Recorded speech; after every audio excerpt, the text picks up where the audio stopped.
My name's Jack Sliven, and I've been driving long-haul trucks for 17 years. If there's one thing I've learned in all that time on America's lonely highways, it's that the truest stories are often the ones nobody believes. The cab of my Freightliner Cascadia has been my mobile home ever since my divorce. My ex-wife, Aine, said she couldn't handle the loneliness. I don't blame her. 6 days at home in a month isn't a life most people can stomach. After the divorce, I sold our house in Arizona, paid off my debts, and went full-time on the road. The truck's not spacious, but it's got enough room for a man and his memories. That night, I was driving through the desolate stretches of New Mexico. The clock read 2:27 a.m., and I hadn't seen another vehicle in 4 hours. The fuel gauge had been blinking for a while, warning me I needed to find a gas station soon. The GPS showed the nearest one was 30 miles away, but with the fuel I had left, I wasn't sure I'd make it that far. Just when I was starting to feel desperate, I spotted the faint, flickering lights of an old gas station off to the right. Strange thing was, I didn't remember seeing it on the map or on any of my previous runs through here. But I didn't have much choice. I pulled in. The place looked like a relic from the 1970s, with ancient pumps and a small convenience store glowing dimly. No other vehicles were around. I parked next to a pump, shut off the engine, and climbed down. The cold desert night air hit me hard, and the vast emptiness stretched out around me. No people, just the whistle of wind through dry scrub and the hum of nocturnal insects breaking the silence. I walked over to the pump and gave it a closer look. It was a classic design, no digital display or card reader, just simple mechanical numbers and a metal nozzle. I picked it up, plugged it into my tank, and squeezed the trigger. To my relief, gas started flowing. As I fueled up, I glanced at the convenience store. Through the grimy glass, I could see a counter and a few shelves, but no sign of an employee. Maybe they were in the back. Once the tank was full, I capped it off and headed toward the store to pay. The glass door reflected my image, a middle-aged man with a scruffy beard and tired eyes. Behind me, just my truck and the endless dark. I pushed the door open, and a small bell jingled, but no one came to greet me. The store was small, with few shelves holding snacks, drinks, and basic road supplies. A thin layer of dust coated most of the items. Behind the counter was a door leading to a back area. "Anyone here?" I called out. No response. I looked at the counter and noticed an old open ledger with a pen beside it. On the yellowed page were handwritten transactions, dated from the past week. The last entry read, Mike Henderson, 43 gallons, $1.50. "Sorry, what do you need?" I jumped and spun around. A man stood behind me, not from the back door behind the counter, but from the store's entrance. I hadn't heard the bell when he came in. He looked to be in his 60s, with thinning white hair and a gaunt face carved with deep wrinkles. He wore a dirty workman's outfit with a name tag that read Earl. "I just fueled up," I said, trying to mask my unease. "Pump 3, full tank." "How much do I owe you?" Earl smiled, revealing stained teeth. $2 a gallon. Cheaper than most places around here. It was higher than usual, but I wasn't in a position to argue. I pulled out my wallet and handed him my credit card. Earl glanced at it and shook his head. "Car machine's busted. Cash only." I sighed and fished out my wallet again. Luckily, I always carried some cash for situations like this. I counted out the amount and placed it on the counter. Earl picked it up, didn't bother counting, and stuffed it into his shirt pocket instead of the register. "Where you headed, buddy?" he asked, his tone oddly friendly. "Albuquerque," I replied, keeping it short. "Traveling alone?" "No one with you?" He pressed, his eyes fixed on me. "Yeah, just me." I was starting to feel uneasy. "Thanks for the gas." I gotta hit the road. As I turned to leave, Earl called after me. "Hold on. You should know, the road ahead's got some trouble." I stopped. "What kind of trouble?" "In the last 3 months, 6 truckers have gone missing on the next 50 miles of road," Earl said, lowering his voice. "Local cops are looking into it, but they haven't found a trace." "Missing how?" I asked. "Their trucks were found on the side of the road," Earl explained. "Engines still running, lights on, but no drivers. No signs of a struggle or anything out of place. They just vanished." I studied Earl, trying to gauge if he was serious or just messing with me. Why haven't I heard about this on the news? You think the local authorities want that kind of story getting out? Earl shook his head. It'd cause a panic. Look, I'm not trying to scare you. Just thought you should know. Maybe you ought to stay here for the night. We've got a room in the back. No thanks, I said. I need to be in Albuquerque by morning. I was starting to wonder if this was some kind of setup to rob my cargo. I'll be careful. As I headed for the door, Earl called out again. Wait, at least take this. He tossed something to me, and I caught it reflexively. It was an old hunting knife with a bone handle, worn but sharp. For protection, Earl said. And remember, don't stop for anyone on that road, no matter how much they look like they need help. I slipped the knife into my jacket pocket, nodded a thanks, and hurried back to my truck. As I started the engine, I glanced in the rearview mirror and saw Earl standing outside the store, still watching me. Something about his posture sent a shiver through me. I pulled out of the gas station, my mind buzzing with doubt. Maybe Earl was just a strange old man who liked spooking travelers, or maybe I just dodged something dangerous. Deep down, though, I couldn't entirely dismiss his story. The road ahead was completely empty, with dark hills looming against a star-filled sky. I sped up, eager to put distance between me and that place. About 20 minutes after leaving the station, I saw a car parked on the shoulder up ahead, its hazard lights flashing in the dark. As I got closer, I noticed a young woman waving her arms, clearly signaling for help. Earl's warning echoed in my head. Don't stop for anyone. I slowed down a bit, torn. This could be someone genuinely in need, or it could be a trap. I decided not to stop completely, but to ease off the gas as I passed, just to get a better look.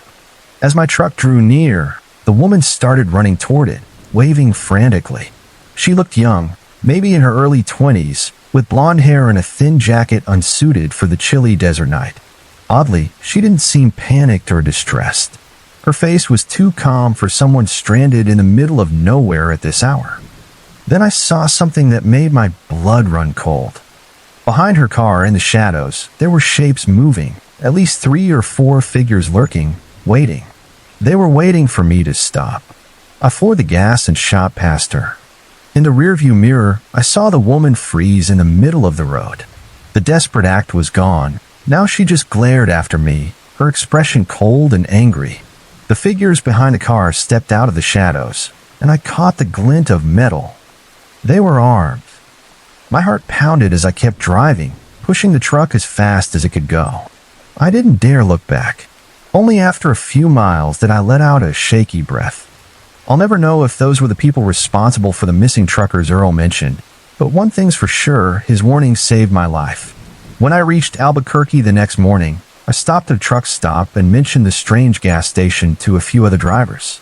None of them had ever heard of an old station on that stretch of road. When I checked my map and GPS, there was no trace of it either. I never drove that route again, but I still keep Earl's hunting knife in my cab. It's a reminder that sometimes the strangest things on the road are the ones that save your life. I don't like picking up hitchhikers. It's a golden rule in our line of work, especially after hearing too many horror stories about drivers getting robbed, or worse, by the very people they kindly offered a ride.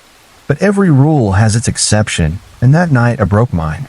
It was a frigid winter night in Montana, with snow falling so thick I could barely see a few yards ahead. I was driving along US Highway 2, known as the High Line, one of the most remote and isolated stretches in the country. My Freightliner was struggling through the snow, and even with tire chains, I was crawling at a snail's pace. The clock read 10:30 p.m., but the sky was pitch black. No streetlights, no glow from nearby towns, just me, my truck, and the blizzard. The nearest rest stop was over 100 miles away, and at this speed, I wouldn't make it before exhaustion set in. That's when I saw a figure in the snow. At first, I thought it might be a deer or a wolf, but as I got closer, I realized it was a person walking along the shoulder, their back to me. That's damn crazy, I muttered. Who's walking on a highway in a blizzard like this? I gave a light tap on the horn to warn them of my approach, not wanting to startle them. The figure turned, and I saw it was a man tall, maybe in his 50s, with a silver beard and a heavy coat. He raised a hand, signaling for a ride. I slowed down, weighing my options. Letting a stranger into my cab was always a risk, but leaving an older man to freeze in a blizzard wasn't something I could live with. I decided to stop. If anything went wrong, I had my Glock 19 tucked under the seat. I pulled over and cracked the window. "Where are you headed?" I asked. "Cut Bank, if you're going that way," the man replied, his voice hoarse from the cold. "I've been walking for about 2 hours. My car broke down 15 miles back." Cut Bank was a small town about 70 miles west, along my route. "Climb in," I said after a moment's hesitation. "I'm headed that way." The man gave a grateful smile and climbed into the cab. When he opened the door, a blast of freezing air rushed in. He settled in quickly and shut the door. "Thank you so much," he said, rubbing his hands together for warmth. "Name's Robert." "Jack," I said curtly, then got the truck moving again. "What were you doing out there on a night like this?" "I'm a geologist," Robert answered. "Working on a research project in the area. My car broke down while I was heading home." He paused. "I'm lucky you came along. Not many vehicles pass through here, especially in this weather." I nodded. His story seemed plausible. Montana's rich in minerals, so geological research projects are common. "You know what happened to your car?" I asked, trying to keep the conversation going. "Not sure," Robert said, shaking his head. "It just died and wouldn't start again." I'm no expert on old cars. I noticed Robert wasn't carrying any bags or a backpack. "You didn't bring any gear?" I asked. "Left it in the car," he replied quickly. "Nothing valuable, just some rock samples and research equipment. I can go back for it once I get someone to fix the car." We drove in silence for a while. The cab warmed up, and Robert seemed to relax. He stared out the window, watching the snowflakes dance in the headlights. "How long you been doing this, Jack?" he asked, breaking the quiet. "Almost 17 years, I said. "Been through most states in the country. You must have seen a lot," Robert said, his voice tinged with curiosity. "Anything strange?" I shrugged. "Just the usual. Accidents, wildlife, the occasional crazy driver." I didn't mention the Eerie gas station in New Mexico. "You believe in the supernatural, Jack?" Robert asked suddenly, his tone dropping lower. The question caught me off guard. "Not really," I lied. After 17 years on the road, I'd seen things I couldn't explain. "Why do you ask?" Robert didn't answer right away. He stared out the window for a moment, then turned to me with an expression I couldn't quite read. "You know this stretch is considered one of the most haunted roads in Montana, right?" he said, his voice growing more serious. "I've heard some rumors," I admitted. "Most truckers know about the ghost stories tied to certain routes. But I don't buy into that stuff. In the last 7 years, 23 people have gone missing on this 200-mile stretch," Robert said, staring straight ahead. "Mostly lone drivers at night. Many were never found. It's a wilderness area," I countered. "Accident happen. People get lost in blizzards. Nothing mysterious about that. Some cases are stranger," Robert continued. "In 2018, a trucker vanished. His rig was found on the shoulder, engine running, radio on, doors locked, but no driver. No footprints in the snow, no signs of a struggle, nothing." I was starting to feel uneasy about this conversation. "Why are you so interested in these stories?" I asked, keeping my tone steady. "My research isn't just geology," Robert admitted. "I also study folklore and strange phenomena in the region. The Blackfeet have old stories about creatures that live in blizzards, entities that take people who wander too far." He paused. "And replace them, I asked, regretting that I'd let him keep talking. The cab suddenly felt colder, despite the heater running full blast. I glanced at Robert in the dim light of the dashboard. His face looked almost mask-like, the wrinkles too deep, his eyes too dark. "Interesting," I said, trying to sound casual. "But I think those stories are just to scare kids." Robert smiled, a smile that didn't reach his eyes. "Maybe. But don't you think it's odd that so many people disappear on the same stretch?" I didn't answer. We drove in silence for a few more minutes. The blizzard seemed to intensify, and I had to focus hard to keep the truck from sliding off the road. "You got a family, Jack?" Robert asked out of nowhere. "Divorced," I said shortly. "No kids. So no one would report you missing if you didn't make it home on time, huh?" he said, his voice oddly soft. A chill ran down my spine. "The trucking company would notice if I didn't check in," I said, my left hand easing off the wheel, ready to reach for the gun if needed. "Oh, of course," Robert nodded. "Just curious." I decided it was time to end this ride. "I'm stopping at the next gas station. You can find help there." Robert looked at me, his eyes glinting in the dark. "You scared of me, Jack?" "No," I lied, "but I need to focus on driving in this weather." Robert didn't say anything else, just kept staring out the window. The air in the cab grew heavy with tension. I glanced at the clock. It was nearly midnight, and the nearest gas station was about 20 miles away. After about 15 minutes of silent driving, I saw flickering lights ahead, a small 24/7 gas station with a convenience store. I breathed a sigh of relief and began to slow down. "This is where we part ways," I said. "I need a break, and you can get help here." Robert nodded, his expression unreadable. "Thanks for the ride, Jack. You saved my life tonight." I pulled into the station, and Robert opened the door. Cold air flooded the cab again. He stepped out and turned back to me. "You're a good man, Jack," he said. "Not many would stop for a stranger in this weather." "Stay safe out there." "You too," I replied, feeling relieved as he left. I watched Robert walk toward the convenience store. There was something off about the way he moved. Too smooth, too agile for an older man who'd been trudging through snow for hours. I decided not to linger. I quickly filled the tank, paid with my card at the pump, and climbed back into the cab. As I settled into the driver's seat, I noticed a strange smell, like damp earth and rotting leaves.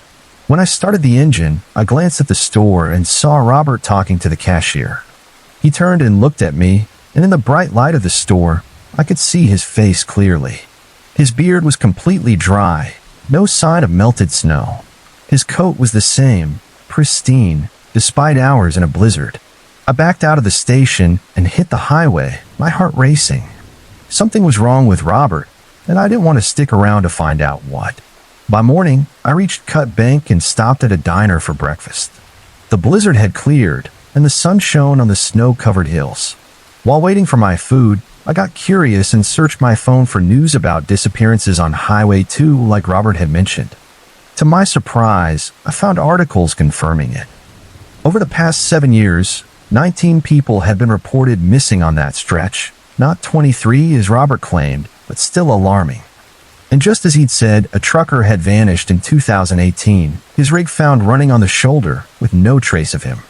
But what chilled me was the last article published just 2 weeks earlier. It mentioned a geologist named Robert Henderson, 53, reported missing while researching near Highway 2. His car was found in a ravine, but there was no sign of him. The article included a photo of Robert Henderson, a thin man with short salt and pepper hair and no beard. He looked nothing like the man I'd picked up. Cold sweat broke over me. The man I'd given a ride to wasn't Robert Henderson. So who or what was he? I never drove that stretch at night again, and I never picked up another hitchhiker, especially not during a blizzard on those lonely roads. There are things out there, hiding in the dark and the storm, waiting for lone drivers like me. Things that pretend to be human. The roads of West Texas have a unique kind of loneliness at night, especially in the remote stretches far from big cities, where you can drive for hours without seeing another vehicle. Just you, your truck, and the vast night sky above.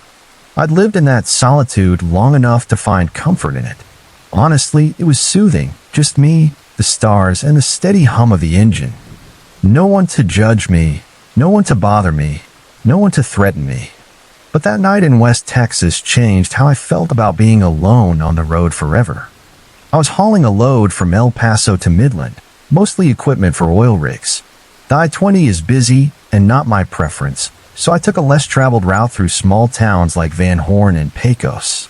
It's quieter, the scenery's better, and frankly, I wanted to avoid the endless convoys on the interstate. It was 1 a.m. when I passed through Pecos. The moon had set, but the stars shone brightly in the clear desert sky. I had about 100 miles to go to Midland, and I decided to drive through the night. I'd taken a break in Van Horn, downed plenty of coffee, and felt alert enough to finish the run. This stretch between Pecos and Midland is desolate. A few tiny towns dot the route, but it's mostly wide open plains and oil fields. It's the kind of road GPS doesn't love, but I'd driven it enough to know it was faster. About half an hour out of Pecos, I started to feel uneasy.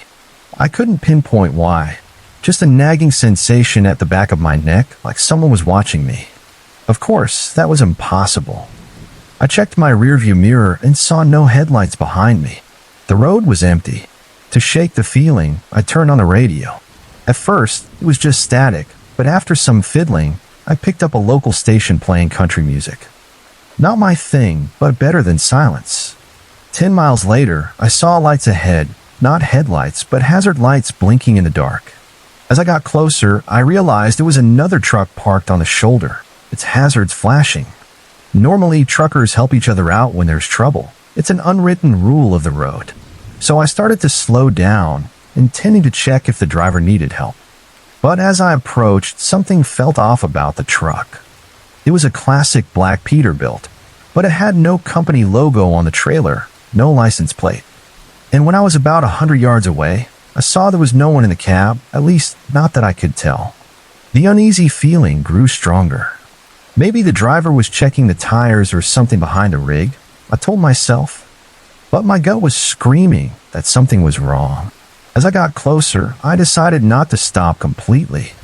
Instead, I'd slow down, take a good look, and if I saw someone clearly in need, I'd pull over. I didn't see any sign of the driver as I approached, no one standing by the truck or walking along the road. I dropped to about 20 miles an hour as I passed, getting a clear view. The cab was empty, just as I'd thought, with no signs of life. The driver's door was slightly ajar, but no one was around. As I drove past and checked my rearview mirror, I saw nothing. No truck, no flashing lights, just the dark road stretching behind me. What the hell? I muttered, feeling a rush of adrenaline. I was sure I just passed a truck. I'd seen it, studied its empty cab. I shook my head and focused on the road ahead. Maybe I was more tired than I thought. Maybe it was a trick of the light or a mirage from fatigue.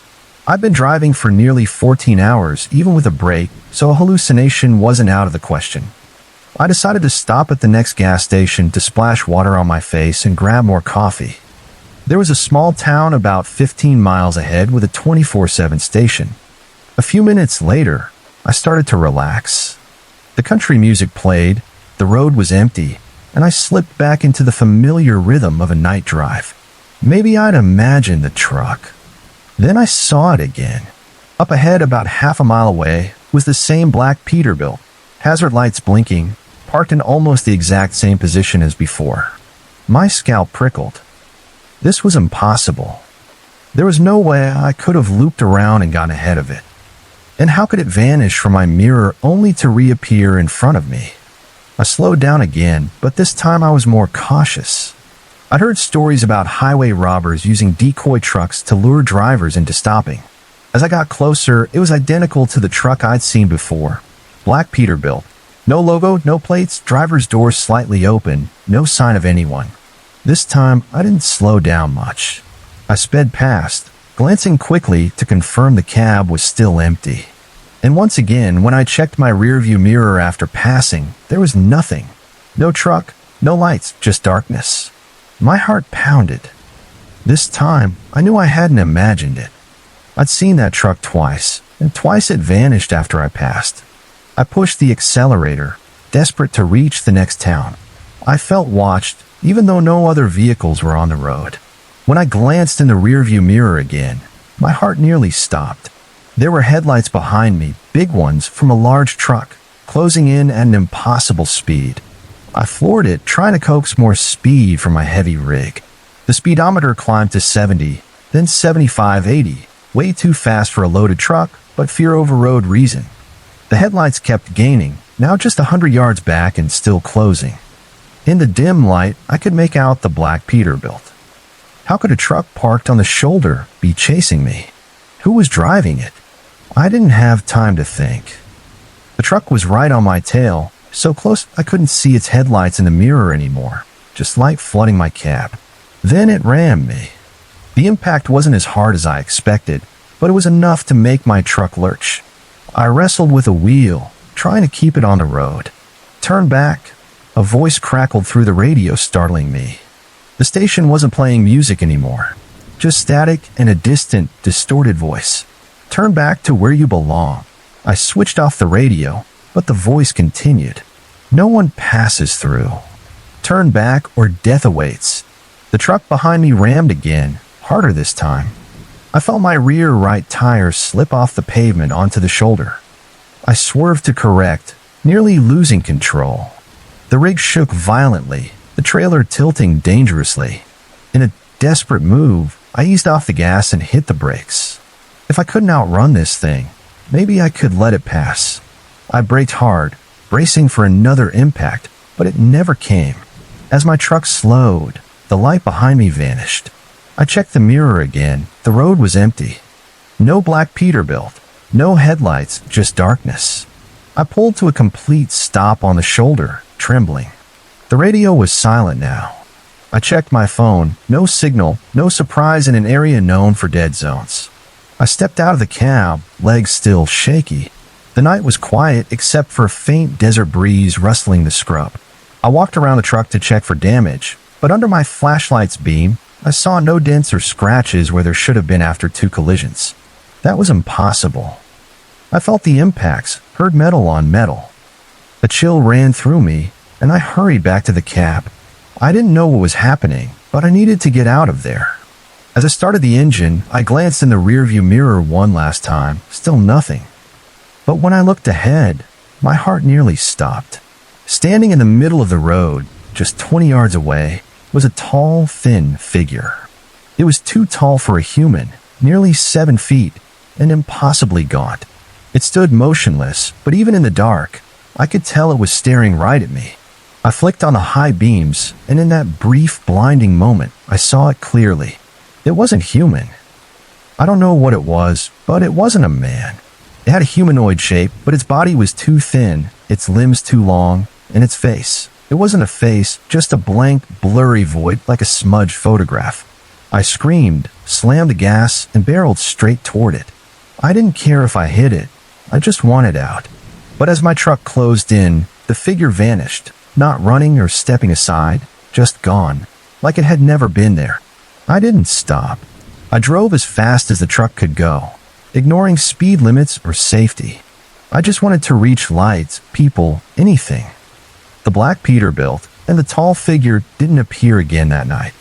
About 20 minutes later, I saw the glow of the small town ahead, and some of the fear began to fade.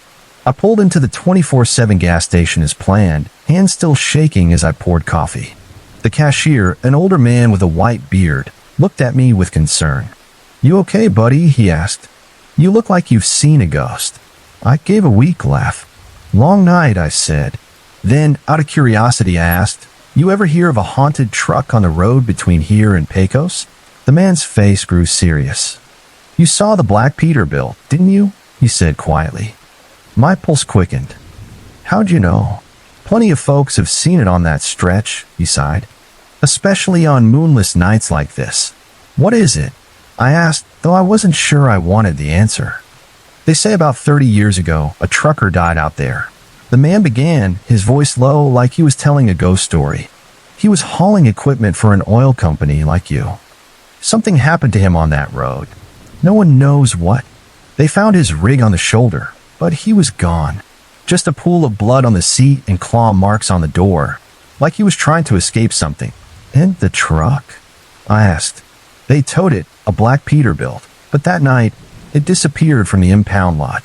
Ever since, drivers report seeing it on that road. It appears, vanishes, sometimes even chases them."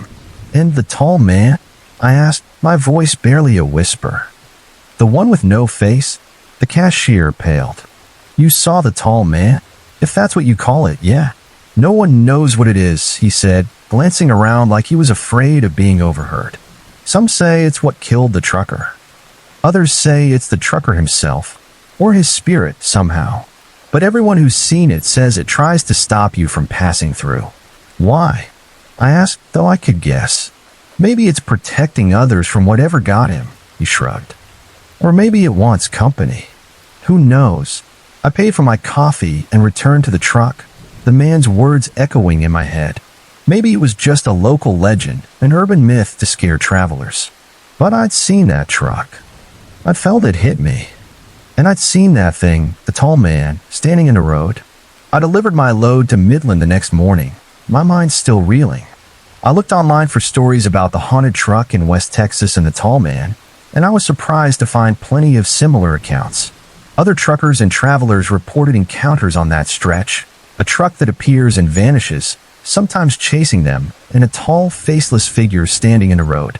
One detail chilled me to the bone. Nearly all the encounters involved drivers hauling oil field equipment, like me that night. No one knows what happened to the original trucker who vanished 30 years ago, but many believe he ran into something not of this world, something drawn to the oil equipment he was carrying or the oil itself.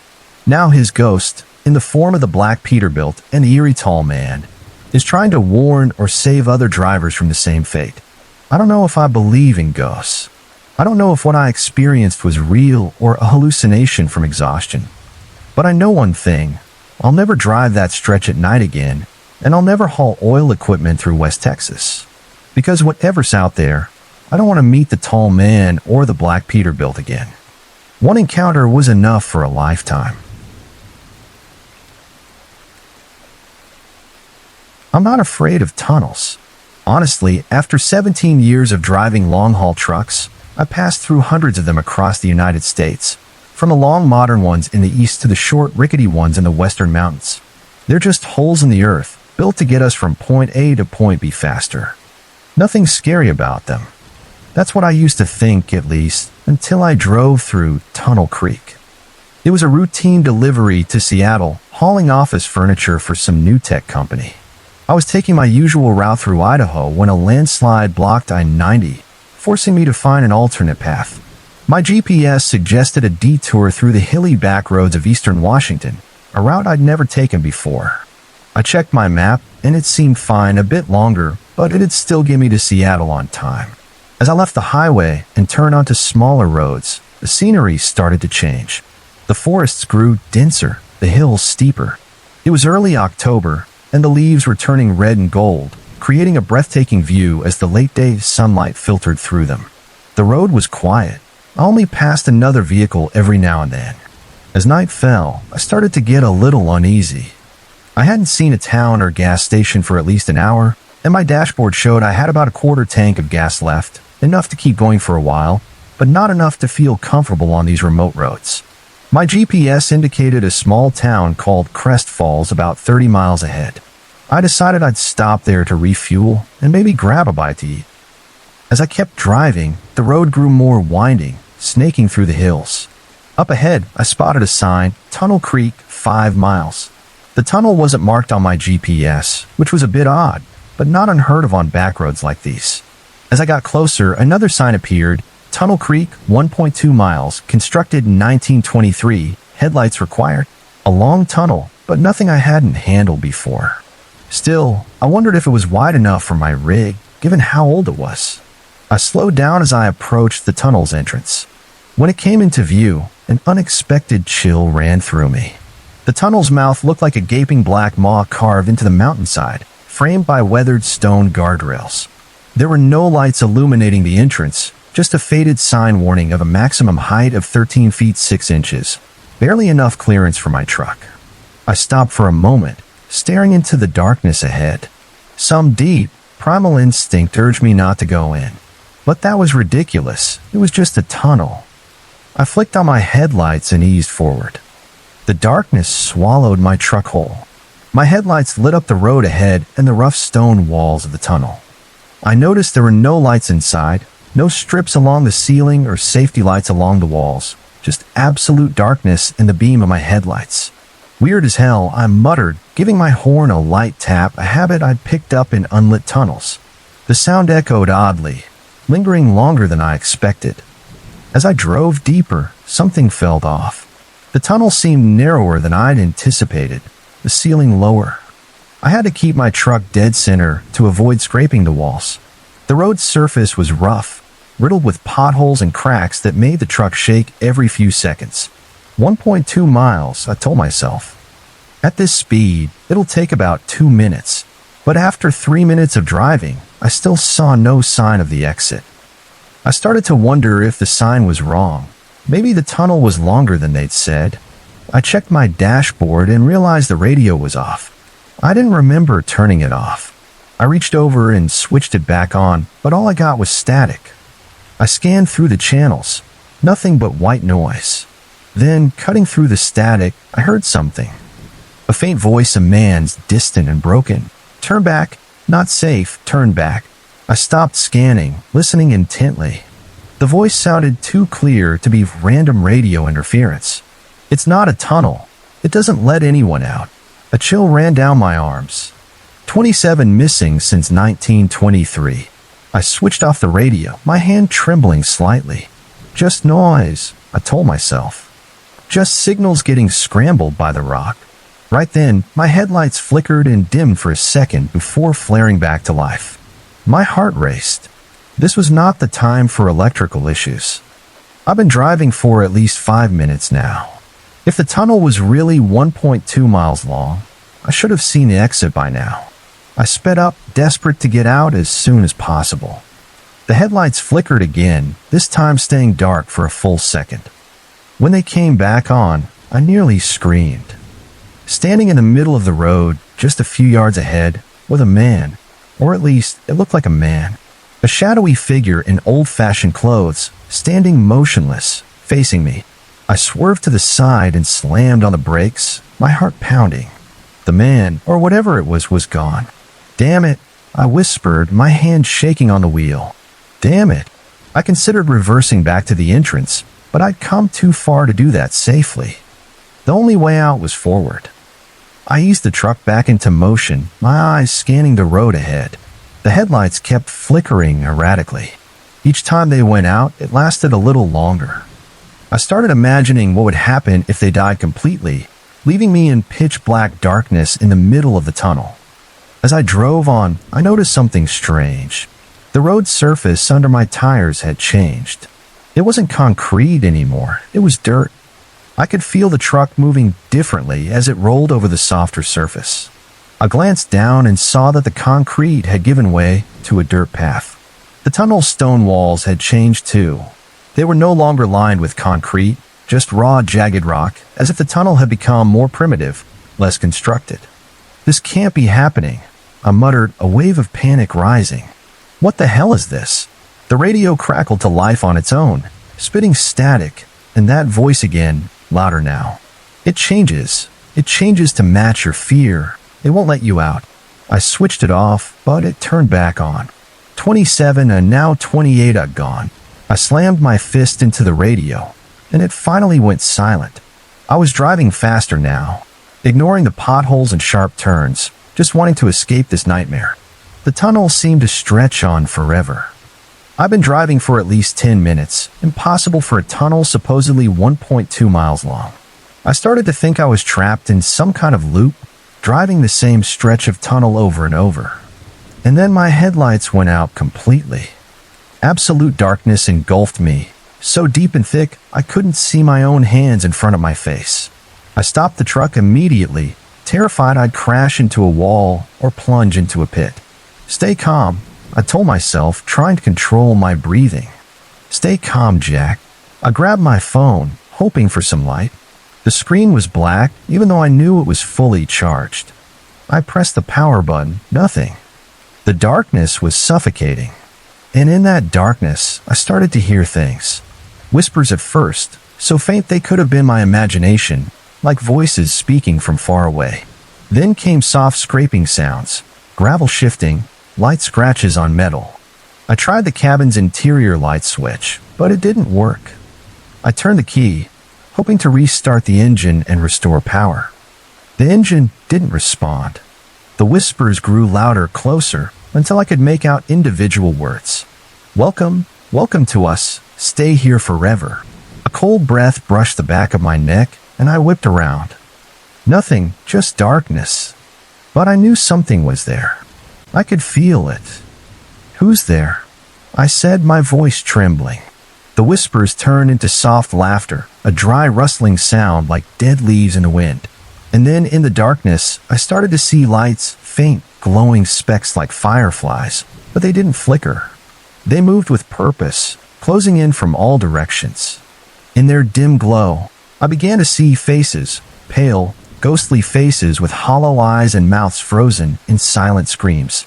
They floated in the air, drifting through the walls, through the floor of the truck. This wasn't a normal tunnel anymore. I wasn't even sure it was a tunnel at all. I pressed myself against the door, frantically searching for the handle. I knew leaving the truck might be a bad idea, but my survival instincts were taking over. I needed to get out of the cab. I needed to run. The door handle was gone. My fingers found only a smooth surface, as if the door had been sealed shut. The floating faces drew closer, their eerie light illuminating the cab with a ghostly glow. I could see them clearly now, men and women of all ages, all with the same look of horror and despair. "Stay with us. Become one of us." Panic consumed me. I pounded on the window, but it wouldn't break. I kicked the dashboard, yanked the steering wheel, screamed until my throat burned. Nothing worked. The faces came closer, so close I could feel the cold radiating from them. One pressed against the window beside me, a middle-aged man with completely black eyes, staring at me with unmasked hunger. 27 and now 28, now you. As his face touched the glass, the window began to frost over, intricate patterns of ice spreading like spiderwebs. The cold seeped into the cab, and I could see my breath forming clouds in front of me. I closed my eyes, certain this was the end. And then I heard a loud, blaring horn, real, tangible, and saw light piercing through my closed eyelids. I opened my eyes and saw bright headlights speeding toward me. Another truck. Instinct took over. I yanked the wheel to the right, hugging the tunnel wall to avoid a collision. The other truck roared past, its horn blasting angrily. And just like that, my headlights flared back on. The radio blared country music. My phone lit up with a text notification. The engine purred steadily. Up ahead, not far away, I could see daylight, the tunnel's exit. I floored the gas, racing toward the light as if my life depended on it. Maybe it did. The truck burst out of the tunnel into the brilliant afternoon sunlight. I slammed on the brakes and pulled over to the shoulder, my hands shaking so badly I could barely hold the wheel. I glanced back through the rearview mirror, half expecting to see those ghostly faces chasing me out of the tunnel. But all I saw was an ordinary weathered tunnel with a small sign beside it. Tunnel Creek, constructed in 1923. I checked the dashboard clock. I lost about 4 minutes passing through the tunnel, perfectly reasonable for a 1.2-mile stretch. But it hadn't felt like 4 minutes. It felt like hours. And what I'd seen, what I'd heard. I grabbed my phone, intending to call someone, anyone, just to hear a real human voice. That's when I saw the text notification on the screen. A new message from an unknown number. "Welcome to Tunnel Creek. 27 missing. Now 28.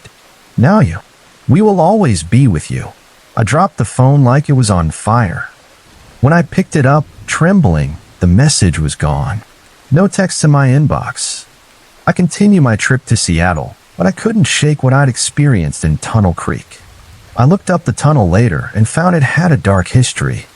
Built in 1923, as the sign said, but what it didn't mention was that 8 workers died during its construction. And according to local reports, there were persistent stories of vehicles vanishing in the tunnel, especially at night. No one knew the exact number, but some sources suggested around 20 people had gone missing in or near the tunnel since it was built. 20 plus the 8 workers made 28. I delivered the load to Seattle on time, but I quit my trucking job a month later. I've had nightmares about the tunnel, about those faces in the dark. And sometimes I still get strange messages on my phone. They appear for a moment, then vanish without a trace. We're still here. We're waiting for you to come back. I've never driven through Tunnel Creek again. In fact, I don't even go through Washington anymore. And I'll never, ever drive through a tunnel at night again. Because I know now that not all tunnels are just holes in the earth. Some are gateways to other places, and there are things on the other side. Ancient, hungry things ready to welcome unlucky travelers who stray into their domain. Things that are always counting, always waiting for the next one. The 29th. After nearly 2 decades of long-haul trucking, I learned one lesson above all. Never drive when you're too tired. Fatigue kills truckers more than anything else. When your eyelids get heavy and your head starts to nod, it's time to pull over, no matter how close you are to your destination or how tight your delivery deadline is. I should have remembered that lesson before stopping at Pine Lake Resort. It was a hot summer night in Michigan around July. I was hauling a load of farm equipment from Detroit to Minneapolis, and I'd been driving for 14 hours with only a few short breaks. I should have stopped hours earlier, but a massive traffic jam on I-94 had put me behind schedule, and I needed to make up time. By 1 a.m., I had to admit I couldn't go on. 4 cans of Red Bull weren't cutting it anymore, and I was starting to see shapes flickering at the edges of my vision, a sure sign of dangerous exhaustion. I decided to find a place to pull over and rest for a few hours. The problem was, I was in the middle of rural western Michigan on a lightly traveled 2-lane state road, 40 miles from any major town. I hadn't seen a rest stop or gas station in nearly an hour. Just when I thought I'd have to park on the shoulder and risk a fine, I spotted a sign, Pine Lake Resort, vacancies, turn right 2 miles.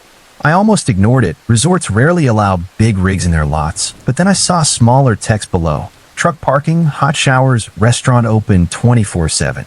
Thank God, I muttered, flicking on my right blinker. A night in a real bed sounded far better than curling up in my cab. The road to the resort was a narrow 2-lane path cutting through dense pine forests. The towering trees blocked out the moonlight, making the road darker and adding to my exhaustion. I rolled down the window, letting the cool night air keep me alert. After about 2 miles, the pines thinned, and I saw lights ahead.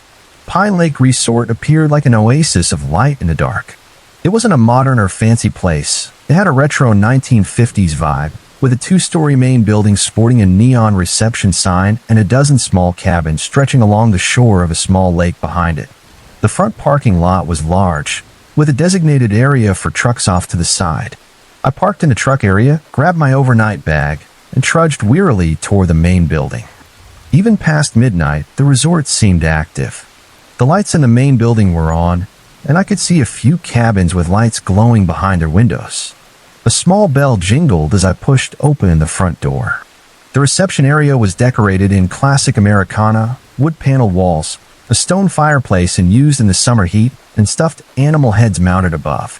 A massive deer stared down at me from over the front desk, its glass eyes catching the light oddly. A man stood behind the counter, his back to me, arranging keys on a board. When he heard the bell, he turned. "Welcome to Pine Lake," he said in a low, slightly raspy voice. He was probably in his 60s, with a weathered face that had seen too much sun, white hair, and strikingly bright blue eyes. His name tag read Vernon, manager. "Hey," I said, trying not to yawn. "You got any rooms? I need a place to crash for the night." "You're in luck," Vernon said, flashing a smile that showed teeth too white for a man his age. "We've got 1 cabin left, number 12, down by the lake. Nice and quiet. Sounds perfect." I nodded.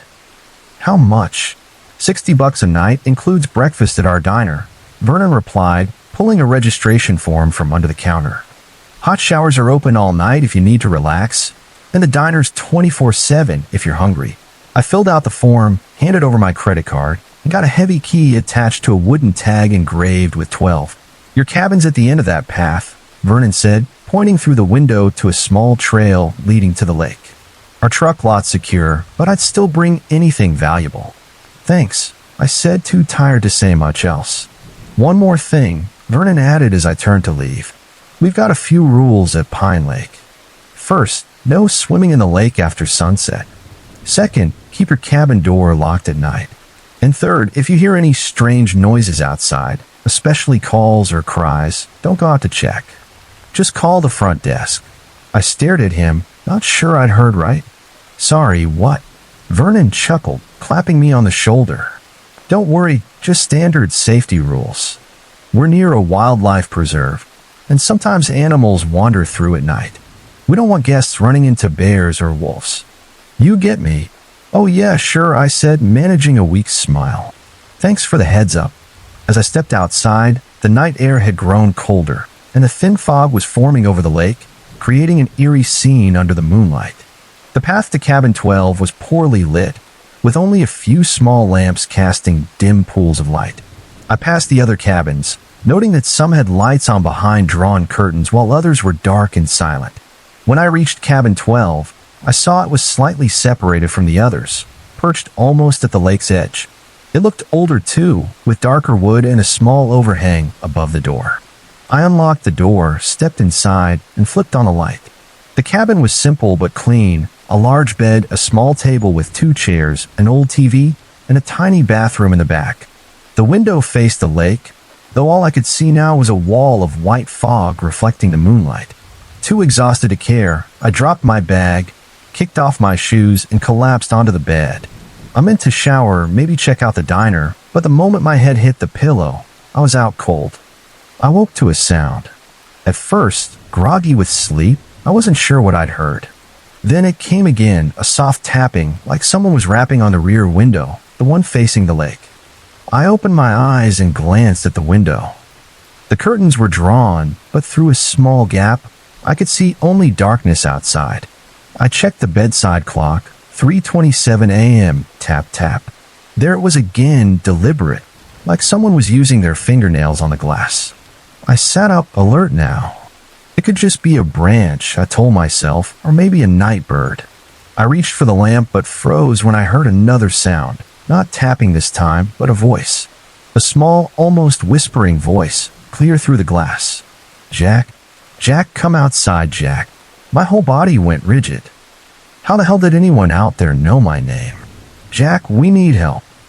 Please come outside. It was a child's voice, I realized with a jolt. A little girl, maybe 10 years old, calling my name from the lake. Vernon's warning echoed in my mind. If you hear any strange noises outside, especially calls or cries, don't go out to check. I sat frozen on the bed, my heart pounding. After a minute, I decided I had to see what was going on, not go outside, but at least peek through the window. If a kid was really in trouble out there, I couldn't just ignore it. I carefully slid my feet to the floor and moved toward the window, trying to be quiet. The old wooden floor creaked under my weight. When I reached the window, I stopped and listened. Jack, we know you're in there. Please come outside. We're drowning. The voice was chillingly real, a terrified, desperate child. But something was wrong with it. It was too clear, too perfect for a kid supposedly drowning. And why we? I cautiously pulled the curtain aside and looked out. The fog over the lake was thicker now, a solid wall of white reflecting the moonlight. At first, I saw nothing but the fog. Then I saw them, figures standing on the lake's surface, silhouetted against the mist. Not one, but 4 or 5. They looked like children, small and slight. I couldn't see their faces, just dark, hazy shapes. They were standing on the water, not swimming. Jack, please come outside. We're so cold. The voice came from those figures, but it didn't sound entirely human. It was like a copy of a child's voice, but off somehow, as if someone was trying to mimic it and not quite succeeding.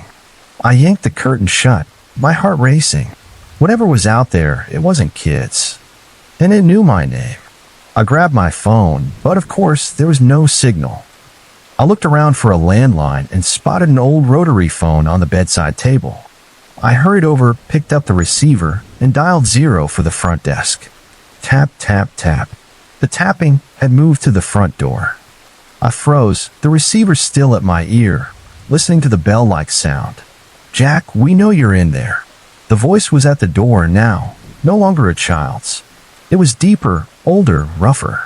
The phone had no dial tone, no ringing, just a faint static hiss. Tap, tap. Open the door, Jack. We just want to talk. The voice shifted again, now sounding like an adult man's. What the hell was happening? I gently set the receiver down and grabbed my phone again, turning on the flashlight. Still no signal, but the light worked. I swept the beam around the cabin, looking for something to use as a weapon. The tapping grew louder, more urgent, and now it was coming from all sides: the front door, the back window, even the walls. "Jack, let us in. We're hungry." The voice was no longer pretending to be friendly. It was guttural, menacing. I snatched the wooden chair by the table, ready to swing it if needed. The tapping turned into pounding, almost like blows. And then suddenly, everything went silent. The abrupt quiet was even more terrifying than the noise.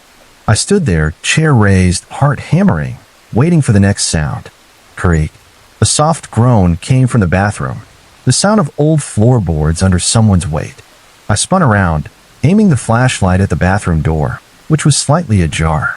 A pale, bony hand gripped the edge of the door, its fingers too long, too thin, with sharp, claw-like nails. It wasn't human. I didn't wait to see more. I lunged for the front door, fumbled with the lock, and threw it open, still clutching the chair. I sprinted down the path toward the main building, not daring to look back. The main building was still lit up, and I burst inside, gasping for breath. Vernon was behind the front desk, as if he hadn't moved all night.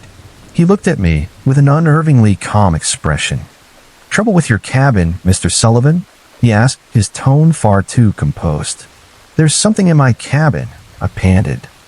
"In the bathroom." And outside by the lake, things that looked like kids. Vernon sighed, like he'd heard this 100 times before. "I told you not to go outside if you heard anything, didn't I?" "I didn't go outside," I snapped. "They were in my cabin." "And how the hell do they know my name?" Vernon just shrugged. "They know everything. That's why we have rules." "What are they?" I demanded, still gripping the chair. "The ones who live under the lake," Vernon said, his voice dropping to a near whisper. "They were here before the resort, before the town. They've always been here. And they're always hungry." "You're insane," I said, backing away. "I need to call the police." "No cell service out here," Vernon reminded me. "And the cabin phones only connect to the front desk." To me, I looked at Vernon closely for the first time and realized something was wrong with him. His skin was too pale, almost gray in the light, and his eyes, those unnaturally bright blue eyes, didn't blink. They stared at me with a hunger that wasn't human. "You're one of them," I whispered, chill running through me. Vernon smiled, revealing teeth that were too white, too small. "Not quite. I'm their caretaker. I look after them, find them food. Like you." I raised the chair. "Stay the hell away from me." "You can't leave, Mr. Sullivan," Vernon said, shaking his head. "You signed the register. You agreed to our terms and conditions." I glanced at the counter, where the register still lay open. I could see my signature, but below it, what I thought was standard legal fine print was actually repeated lines. "I willingly surrender. I willingly surrender. I willingly surrender." Outside, I heard footsteps, multiple footsteps, approaching the main building, accompanied by sounds that weren't human, hungry, keening noises. "They're coming," Vernon said, his smile widening. "They like it when their prey runs. Makes the meal more exciting." I didn't wait to hear more. I hurled the chair at Vernon, knocking him back, and bolted for the back door I'd spotted behind the counter. I ran through a dark hallway, found an exit, and threw it open. Outside, the fog was thick, but I could make out the parking lot and my truck in the distance. I sprinted toward it, feeling rather than hearing the presence chasing me. In the fog, I caught glimpses of shapes moving, figures that weren't quite human, with limbs too long, too thin, moving with unnatural grace. I reached the truck, leaped into the cab, slammed the door, and locked it. I still had the keys in my pocket, thank God. I started the engine and peeled out of the lot at a reckless speed. The headlights cut through the fog. In their beams, I glimpsed them, at least a dozen creatures standing at the edge of the lot. They looked human-like but wrong, with limbs too long, bodies too thin, heads too large. Their faces, if you could call them faces, were just blank, dark voids where eyes, noses, and mouths should have been. They didn't chase me as I sped toward the road back to the highway. They just stood there, watching me go, as if they knew something I didn't. Maybe they did, because halfway to the highway, the engine started coughing and sputtering. Warning lights flashed on the dashboard, and the truck slowed to a crawl. No, no, no, I muttered, flooring the gas, but it was no use. The truck stopped, the engine dead. I tried to restart it, nothing. The fuel gauge showed a full tank. This made no sense. Then I remembered my overnight bag. I'd left it in the cabin with my backup phone, pocket knife, and other things that might have been useful. I glanced in the rearview mirror and saw him, Vernon, walking slowly, confidently down the road, knowing I wasn't going anywhere. And behind him, moving in the fog, were the other shapes, the things from under the lake. I climbed out of the cab and started running. I didn't know where I could go in these dense pine forests, but I couldn't stay there. I ran about half a mile when I heard an engine and saw headlights cutting through the darkness. An old pickup truck appeared on the road ahead. I stood in the middle of the road, waving frantically. The truck stopped, and an older man leaned out the window. "You need help?" he asked, eyeing me with concern. "Please," I gasped. "I need to get out of here now." He looked at me, then past me. "You're running from Pine Lake Resort, are you?" I nodded, too exhausted to be surprised he knew. He sighed. "Get in.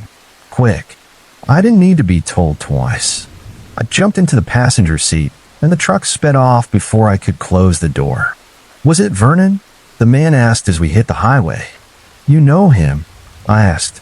"Everyone local knows about Pine Lake," he said, shaking his head. "And the things that live there. What are they?" I asked. "No one knows for sure," the man said. "Some say there was a village where the lake is now, and a big flood drowned it, killed everyone. Others say those things were always there, hiding under the water, waiting. But we all know Pine Lake is where people disappear." "Vernon said he was their caretaker," I muttered. "That he feeds them. He's been there for decades," the man nodded. "Doesn't age. He finds food for them in exchange for something. Maybe eternal youth. Maybe something worse." "Why doesn't anyone do anything?" I asked. "Why aren't the police involved?" The man laughed bitterly. "You think we haven't tried? Cops go there, but they never find anything out of place. No one disappears when the cops are around. No sign of Vernon or the creatures. Just an abandoned resort by a lake. And when they leave, it all starts again." I stared out the window at the dark pine forests rushing by. "My truck's gone," I said. "Like anything you leave at Pine Lake," the man said. "They don't just eat people, you know. They eat everything, metal, plastic, clothes. They consume it somehow, make it part of whatever they are." A chill ran through me as I thought about what might have happened if this man hadn't shown up. If I'd become part of those things. "I'll take you to the nearest town," the man said. "You can call for a ride from there. But I'd advise against reporting what happened. No one will believe you, and you'll just get trouble." "What about my truck? My job?" I asked, still reeling. "Tell him it was stolen," he shrugged. "Or burned. Anything. Just don't mention Pine Lake." I nodded, too tired and scared to argue. We drove in silence for a while before a thought struck me. "Why were you on that road this late?" I asked. "In the middle of the night?" The man was quiet for a long moment, then said softly, "My daughter disappeared at Pine Lake 30 years ago. Every full moon, I drive through there, hoping to find someone else I can save. Some nights, I get lucky." I didn't respond. There was nothing to say. I found another trucking job later. I reported my old truck stolen, as the man suggested, and dealt with the fallout from my company. I never mentioned Pine Lake. I looked up the resort afterward. No website, no listings and travel guides, no online reviews. Like it didn't exist. But I know it's there, and I know what lives under that lake. Things that called my name, pretended to be children, try to make me one of them. I never drive through that part of Michigan anymore, and I never stop at any resort by a lake at night, no matter how tired I am. Because I know that in those dark, deep waters, there are things that are hungry. Things that know your name. Things that'll pretend to be anyone, anything to lure you close. And Vernon, the man who never ages, is still waiting at the front desk, ready to welcome new guests to Pine Lake.